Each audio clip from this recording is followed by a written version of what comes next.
It is always now. I actually want to talk today about death.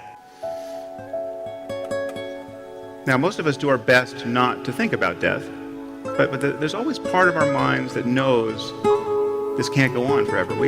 Part of us always knows that we're just a doctor's visit away or a phone call away from being starkly reminded with the fact of our own mortality, or of those closest to us. Now, I'm sure many of you in this room have experienced this in some form. You must know how uncanny it is to suddenly be thrown out of the normal course of your life and just be given the full-time job of not dying or caring for someone who is. But the one thing people tend to realize at moments like this is that they wasted a lot of time when life was normal. It's not just what they did with their time. It's not just that they spent too much time working or compulsively checking email. It's that they cared about the wrong things. They regret what they cared about.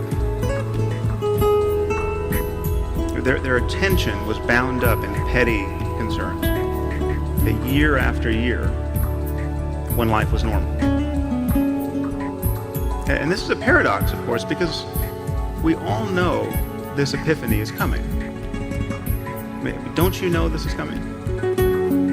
Don't you know that there's going to come a day when you'll be sick or someone close to you will die, and you'll look back on the kinds of things that captured your attention, and you'll think, well, what was I doing? You know this, and yet if you're like most people, you will spend most of your time in life tacitly presuming you'll live forever. It's like watching a bad movie for the fourth time, or bickering with your spouse. These things only make sense in light of eternity. There better be a heaven if we're going to waste our time like that. There are ways to really live in the present moment. What's the alternative? It is always now. However much you feel you may need to plan for the future, to anticipate it, to mitigate risks, the reality of your life is now.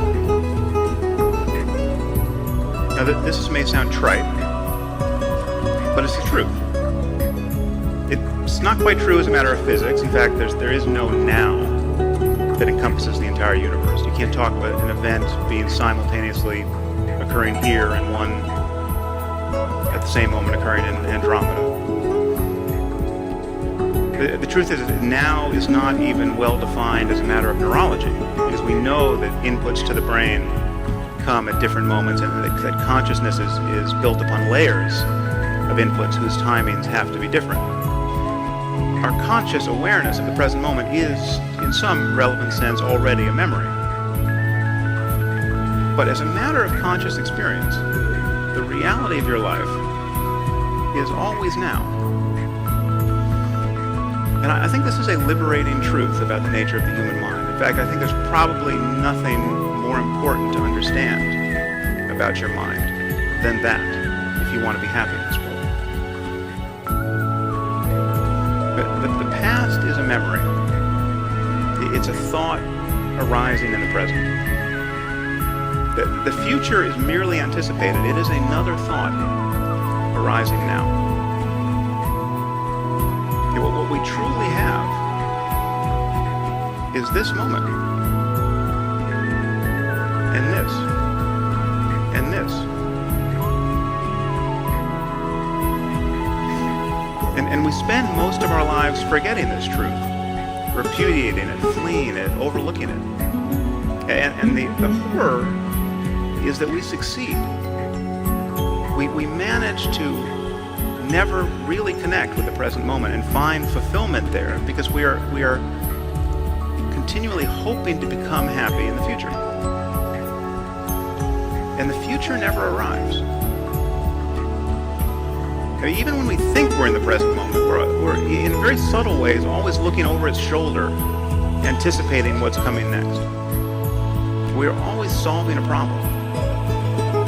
And it's possible to simply drop your problem, if only for a moment, and enjoy whatever is true of your life in the present. This is not a matter of new information or more information. It requires a change in attitude.